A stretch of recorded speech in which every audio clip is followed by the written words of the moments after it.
محمد وسیم نے یہ سوال کیا ہے کہ اسلام میں 4 مذہب ہے یا نہیں؟ اس کا جواب یہ ہے کہ دیکھیں اصل دین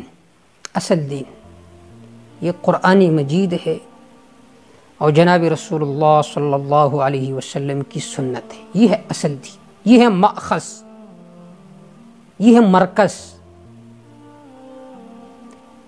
اس کے بعد جو فقہائے کرام ہیں، جو مجتہدین ہیں،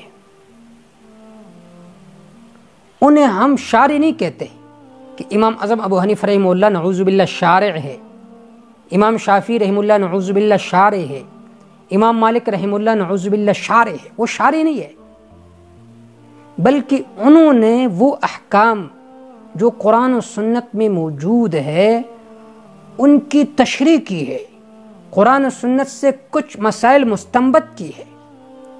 یہ جو استنباط کا لفظ ہے نا، یہ اس سے ماخوذ ہے کہ آپ کنواں کھودے اور نیچے سے پانی نکالے.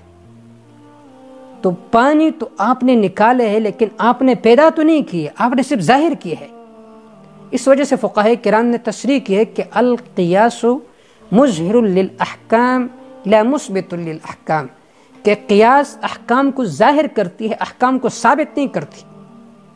تو یہ جو ائمہ ہے، امام اعظم ابو حنیفہ رحمہ اللہ، امام شافعی رحمہ اللہ، امام مالک رحمہ اللہ، انہوں نے قرآن و سنت سے کچھ مسائل مستنبط کی ہے، مستخرج کی ہے. قرآن و سنت میں جو مسائل تھے اس کی وضاحت کی ہے ابواب کے شکل میں، فصول کے شکل میں.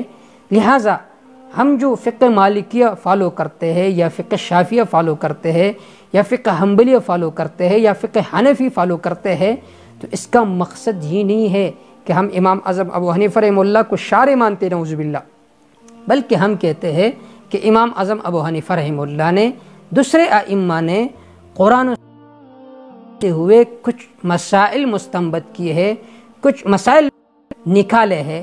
لہٰذا ہم اس نظریے کے ساتھ ان ائمہ کی تقلید اور اتباع کرتے ہیں. حدیث پاک میں آتا ہے کہ آپ صلی اللہ علیہ وسلم نے حضرت معاذ بن جبل رضی اللہ تعالیٰ عنہ کو بھیجے یمن کی طرف. فرمایا فَلِمَ تَقْضِي يَا معاذ، کس چیز پر فیصلہ کرو گے؟ تو انہوں نے فرمایا کہ اللہ کے کتاب پر. پھر اس نے سوال کیا کہ اگر آپ صلی اللہ علیہ وسلم نے پھر پوچھا اگر اللہ کی کتاب میں نہ ہو مسئلہ، تو انہوں نے فرمایا کہ آپ کی سنت پر. پھر فرمایا اگر سنت میں بھی وہ مسئلہ نہ ہو تو پھر آپ کس چیز پر فیصلہ کرو گے؟ تو حضرت معاذ بن جبل رضی اللہ تعالیٰ عنہ نے فرمایا اجتہد برأیی، پھر اپنے رائے پر عمل کروں گا، یعنی اجتہاد کروں گا. تو اجتہاد اسی کو کہا جاتا ہے کہ قرآن و سنت کی طرف دیکھ کر اس سے کچھ مسائل مستنبط کیے جائے، نکالے جائے.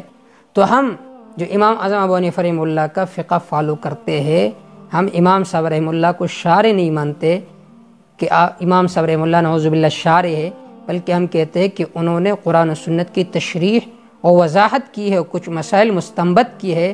اس وجہ سے ہم امام اعظم ابو حنیفہ رحمہ اللہ کے فقہ کو فالو کرتے ہیں. واللہ تعالی اعلم بالصواب.